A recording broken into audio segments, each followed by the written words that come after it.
തിരുവനന്തപുരം കോർപ്പറേഷനിൽ ബി.ജെ.പി. അധികാരത്തിൽ വന്നു. അതിന് പിന്നാലെ തന്നെ വിവാദങ്ങൾ ഉണ്ടായിരിക്കുന്നു. ആദ്യ ഇര പ്രശാന്താണ്. പ്രശാന്തിനോട് ഓഫീസ് ഒഴിയാൻ ബി.ജെ.പിയുടെ നേതാവും നിലവിലെ കൗൺസിലറുമായ ശ്രീലേഖ ആവശ്യപ്പെട്ടിരിക്കുകയാണ്. ഇനി ഇതിൻ്റെ ഒരു തുടക്കം മാത്രമാണോ ഇതെല്ലാം? ഇത് ശരിക്കും അന്വേഷിക്കണം. ഇത് ശരിക്കും എം.എൽ.എയുടെ പ്രവർത്തനത്തിന് വേണ്ടിയുള്ള ഓഫീസാണോ, തിരുവനന്തപുരം കോർപ്പറേഷൻ്റെ ഓഫീസാണോ എന്നുള്ളത് വ്യക്തത ഇനിയും ബഹുമാനപ്പെട്ട എം.എൽ.എയും പറഞ്ഞിട്ടില്ല.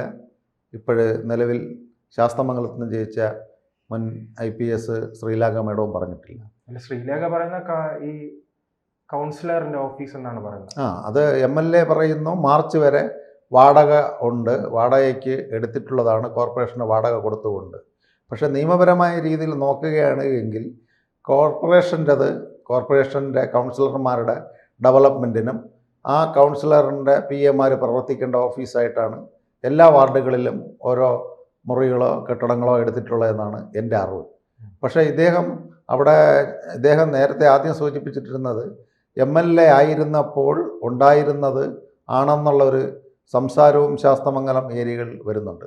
പക്ഷേ ഇതിൻ്റെ നിജസ്ഥിതി അറിയണമെങ്കിൽ കോർപ്പറേഷനുമായിട്ട് രേഖകൾ പരിശോധിക്കണം, MLAയുടെ രേഖകൾ പരിശോധിക്കണം. 1. 2, കോർപ്പറേഷൻ്റെ ആണ് എങ്കിൽ ബഹുമാനപ്പെട്ട MLA അത് മാറിക്കൊടുക്കേണ്ടതാണ്. വാടക ചീട്ട് ഉണ്ടെങ്കിൽ തന്നെയും കോർപ്പറേഷനിൽ അദ്ദേഹം മേയറായിരുന്നു, നല്ല മേയറായിരുന്നു, നല്ല രീതിയിലുള്ള പ്രവർത്തനം അദ്ദേഹം കാഴ്ചവെച്ചിട്ടുണ്ട്. ഫ്ലഡ് സമയത്തെല്ലാം അദ്ദേഹം ചെയ്ത പ്രവർത്തികൾ ശ്ലാഘനീയമാണ്. ഇല്ലെന്ന് സന്നദ്ധ സംഘടനകളെ ക്രോഡീകരിച്ചുകൊണ്ടുള്ള ഒരു അതുകൊണ്ടാണ് അദ്ദേഹത്തെ ബ്രോ മേയർ എന്ന് പറയുന്നത്. എന്ന് പറഞ്ഞാൽ എല്ലാ യുവാക്കളെയും യുവതികളെയും ഒന്നിപ്പിച്ച് അല്ല, ഈ തിരുവനന്തപുരവുമായി ബന്ധപ്പെട്ട് നിൽക്കുന്ന എല്ലാവർക്കും അറിയാവുന്ന കാര്യമാണ്. ഈ ചില കെട്ടിടങ്ങൾ നികുതി അടക്കില്ല, ചില കമ്മ്യൂണിസ്റ്റ് നേതാക്കൾക്ക് അനുകൂലമായി ചില കെട്ടിടങ്ങൾ അങ്ങ് നൽകുകയാണ്. അവിടെ നികുതിയുമില്ല, ചോദിക്കാനും പറയാനും ആരുമില്ല. അതെല്ലാം കുറച്ച് ഒഴിപ്പിക്കണമല്ലോ. അത് താങ്കൾ പറഞ്ഞ കറക്റ്റാണ്. തിരുവനന്തപുരത്ത് നമുക്ക് മണക്കാട് മുതൽ പേരുക്കട സഞ്ചരിക്കുകയാണെങ്കിൽ എന്തുമാത്രം കോർപ്പറേഷൻ വസ്തുക്കളിലാണ് ഈ ഹെഡ് ലോഡ് വർക്കേഴ്സ് കയറി കെട്ടിടങ്ങൾ പണിതും താൽക്കാലിക പെരകൾ വെച്ചും അവരിയ്ക്കുന്നത്. ഇത് കേരളത്തിൽ തിരുവനന്തപുരത്താണ് ഏറ്റവും കൂടുതൽ. ഇന്ത്യയിൽ ഒരു നഗരങ്ങൾ നോക്കിയാൽ ഇത്തരത്തിലുള്ള കൂടാരങ്ങൾ കാണുവാനില്ല. ഇന്ത്യയിൽ അവർക്ക് ലേബർ ആക്ട് അനുസരിച്ച് പ്രവർത്തിക്കേണ്ടെന്ന് പറഞ്ഞാൽ അവരുടെ തൊഴിൽ നിഷേധിക്കുന്നതല്ല. പക്ഷെ നമ്മുടെ സിറ്റിയുടെ സൗന്ദര്യവൽക്കരണം എന്നുള്ള നിലയിൽ ഇത്തരം സ്ഥലങ്ങൾ കയ്യേറുന്നത് തെറ്റാണ്. സാധാരണക്കാർക്ക് കിടക്കുവാൻ ഒരു മുറി വീട് കെട്ടുവാൻ അവസരവും സമയങ്ങളും വസ്തുക്കളും ഇല്ലാതെ നിരവധി ജനങ്ങൾ പാർപ്പിടകത്തിന് വേണ്ടി അലയുമ്പോൾ ഇത്തരത്തിൽ സഖാക്കൾ കയ്യേറുന്നത് വളരെ തെറ്റാണ്. അത് സഖാക്കളല്ല, BJP അല്ല, കോൺഗ്രസ് അല്ല, ആര് കയ്യേറിയാലും അത് ഒട്ടും ജനാധിപത്യ പ്രക്രിയയിൽ ഭൂഷണമല്ല. ഉദാഹരണത്തിന് ചാല മേഖലകളിൽ കൂടുതൽ വസ്തുക്കൾ CPMകാരുടെ കയ്യിലാണ്. അവർ അത് ഒഴിഞ്ഞു കൊടുക്കുന്നില്ല. തിരുവനന്തപുരത്തിന് എന്തിനേറെ പറയണം, നികുതികൾ അടയ്ക്കുന്നില്ല. ഇത്തരം കെട്ടിടങ്ങളുടെ നികുതികളൊക്കെ വന്നാൽ 45 വർഷമായി അവരുടെ ഒരു ഭരണമാണല്ലോ. അവരുടെ ഒരു ബംഗാളിൽ പോലും 33 കൊല്ലയോ. അതെ, ഈ 45 വർഷത്തെ തിരുവനന്തപുരം കോർപ്പറേഷൻ്റെ ഭരണത്തിൽ അവരുടെ ഒരു മൊണോപ്പൊളി ഭരണം കൂടെ നടത്തി. അവരുടെ പല നേതാക്കൾക്കും വീടുകളും സ്ഥാപനങ്ങൾക്കും വസ്തു ഉണ്ടായത് ഈ 45 വർഷത്തെ ഭരണം കൊണ്ട്. ആരാണ് ഇവിടെ താമസിക്കുന്നു സിറ്റിസൺ, ആരാണ് വിദേശത്തുള്ളത്, ഈ വസ്തുവിൻ്റെ ഓണർ എത്ര കാലം കൊണ്ട് ഇവിടെ ഇല്ലെന്നുള്ളത് ആർട്ടിഫിഷ്യൽ രേഖ ഉണ്ടാക്കി അവർ രജിസ്റ്റർ ചെയ്തെടുത്തിട്ടുണ്ട്. പല കഥകളും തിരുവനന്തപുരത്തുണ്ട്. ഇടയ്ക്ക് കണ്ടില്ലേ, ഒരു വിദേശത്തുള്ള വനിതയുടെ വീട് ശാസ്തമംഗലത്ത് ഒരാൾ രജിസ്റ്റർ ചെയ്തെടുത്തിട്ടുള്ളത് കള്ളവൊപ്പിട്ട്.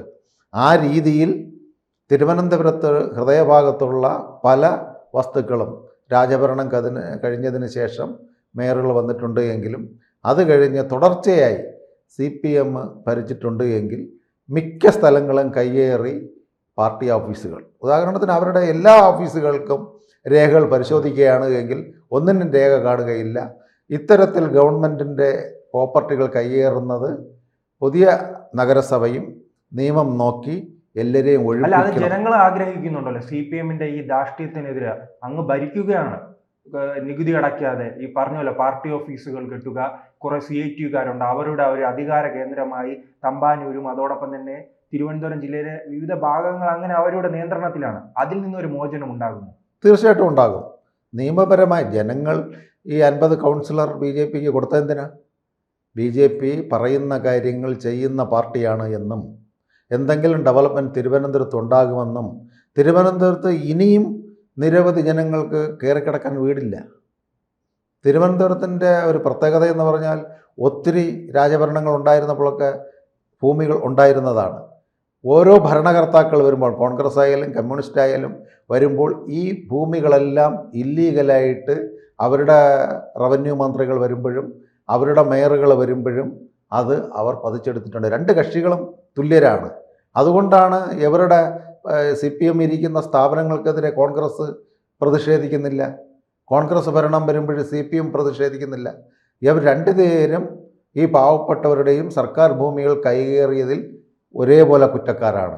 അതുകൊണ്ടാണ് ഇവിടുത്തെ നികുതി ഘടന നോക്കുമ്പോൾ ഏറ്റവും കൂടുതൽ ഞാൻ ലോക്കൽ കമ്മിറ്റിയുടെ ആൾ, ഞാൻ ബ്രാഞ്ചിൻ്റെ ആൾ, ഞാൻ ഏരിയയുടെ ആൾ, ഞാൻ ജില്ലാ CCയിലുള്ളത്, ഞാൻ ജില്ലാ കമ്മിറ്റിയിലുള്ളത്, അവരാരും നികുതി കൊടുക്കാറില്ല. അവരുടെ ഭരണമാണ് കൗൺസിൽ കൂടുതൽ.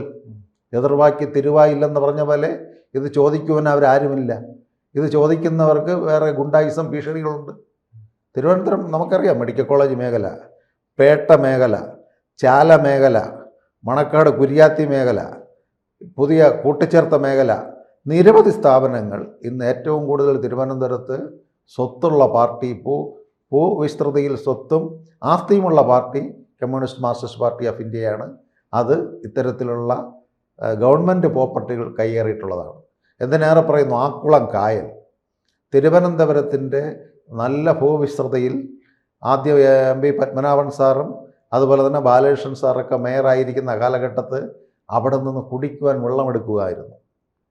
അതിനുള്ള സംവിധാനമുണ്ട്. അവിടുന്ന് ഐത്തടി വഴി കയറി മെഡിക്കൽ കോളേജിൻ്റെ പുറക് സൈഡ് പുലയനാർക്കുട്ടിൽ പമ്പിംഗ് സ്റ്റേഷനുണ്ട്. ഇതെല്ലാം ഇന്ന് പോയിരിക്കുന്നു. ഇന്ന് ഉണ്ടായിരുന്ന 180-200 ഏക്കറുള്ള കായൽ ഇന്ന് ഏകദേശം 22-30 ഏക്കറേ ഉള്ളൂ. ബാക്കിയെല്ലാം അത് ഉള്ളവർ ഭരിച്ചിരുന്ന കാലം മുതലേ CPM കായൽ ഭൂമികൾ കൈയേറിയിട്ടുണ്ട്. അവസാനമായി ഇന്ന് അവശേഷിക്കുന്ന ഭൂമി ഏകദേശം മറ്റേ ആ നാപ്പാക് ബിൽഡിങ്ങും സെസിൻ്റെ ഫ്രണ്ടിൽ വരുന്ന സ്ഥലങ്ങൾ പോലും നികത്തി സ്വകാര്യ വ്യക്തികളുടെ കയ്യിലായിട്ടുണ്ട്. ഏകദേശം കുഴിവിള വഴി കറങ്ങി നമ്മുടെ ലുലുവിൻ്റെ ഫ്രണ്ടിൽ കയറുന്ന സ്ഥലം പോലും കൈയടക്കിയിട്ടുണ്ട്. എന്തിനേറെ പറയുന്നു, ലുലു മാളിൻ്റെ ചില ഭൂമികൾ പോലും കോർപ്പറേഷൻ വഴി ചതുപ്പ് കായൽ ഭൂമികൾ ഉണ്ടെന്നാണ് പറയുന്നത്. ഇതിന് ഭരണത്തിൻ്റെ സ്വാധീനമാണ്.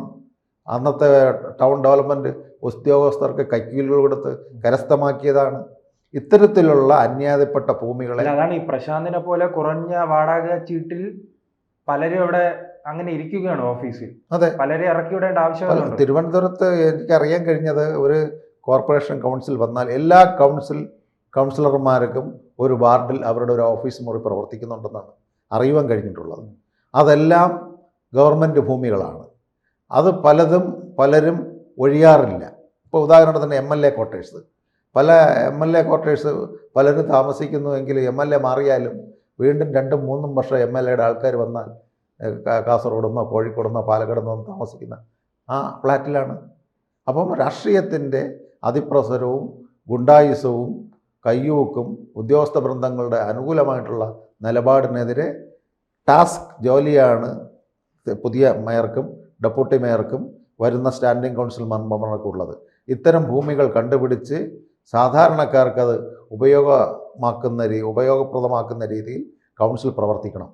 ഇല്ല എങ്കിൽ ഭാരതീയ ജനതാ പാർട്ടിയും നേരത്തെ ഭരിച്ചുകൊണ്ടിരുന്ന കമ്മ്യൂണിസ്റ്റ് പാർട്ടിയും യാതൊരു വ്യത്യാസവും ജനങ്ങൾ അടുത്ത് വരികയില്ല.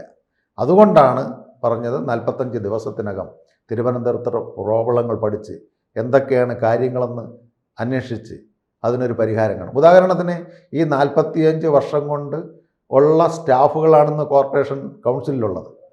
ഇവർ ഗ്രാജുവലി മാറുവാൻ ഇത്ര ബുദ്ധിമുട്ടുണ്ട്. ഈ ഓഫീസേഴ്സ് ഇവർ കൗൺസിലിൽ എന്തൊക്കെ തീരുമാനങ്ങൾ എടുക്കുന്നത് അപ്പടി നേതാക്കൾക്ക് അറിയുവാൻ കഴിയും. കാരണം ഈ ഉദ്യോഗസ്ഥന്മാരവിടെ ഉണ്ട്. കാരണം പഴയ പല പദ്ധതികളും പാസ്സാക്കി വച്ചിരിക്കുന്നത് അല്ലെങ്കിൽ അതിനെതിരെ വരുന്നത് അവിടുത്തെ ഉദ്യോഗസ്ഥ വൃന്ദങ്ങളെല്ലാം ഇടതുപക്ഷ ചിന്താഗതിക്കാരും ഇടതുപക്ഷ യൂണിയനിൽപ്പെട്ടവരാണ്. അപ്പോൾ ഉദാഹരണത്തിന് നമുക്ക് ആലോചിക്കാം, കേന്ദ്രത്തിൽ ആദ്യമായിട്ട് മോഡി ഗവൺമെൻറ് വന്നപ്പം ഇരുന്ന ബ്യൂറോക്രാറ്റുകളെല്ലാം കോൺഗ്രസ് അനുഭാവികളാണ്. അത് ഏകദേശം ഒരു ടേം വരെ ആ ഉദ്യോഗസ്ഥന്മാർ ഭരണത്തിന് ഒരുപാട് ഇറിറ്റേഷൻ ചെയ്തുകൊണ്ടിരുന്നു. കോൺഗ്രസ് പല കാര്യങ്ങളും അവരുടെ നാഷണൽ കമ്മിറ്റി അറിഞ്ഞുകൊണ്ടിരുന്നു. അതേ ഒരു വ്യവസ്ഥിതിയാണ് തിരുവനന്തപുരം കോർപ്പറേഷൻ. ഇപ്പം മേയർ VVR വന്നാലും ഡെപ്യൂട്ടി മേയർ ആശാനാഥ് വന്നാലും ഈ ഉദ്യോഗസ്ഥ വൃന്ദങ്ങൾ പഴയ കുപ്പിയും പുതിയ വീഞ്ഞുമായിട്ടുള്ള രീതിയിൽ പോകുന്നതിനൊരു മാറ്റം വന്നില്ല എങ്കിൽ ജനം തിരിയും, അതിന് യാതൊരു സംശയവുമില്ല.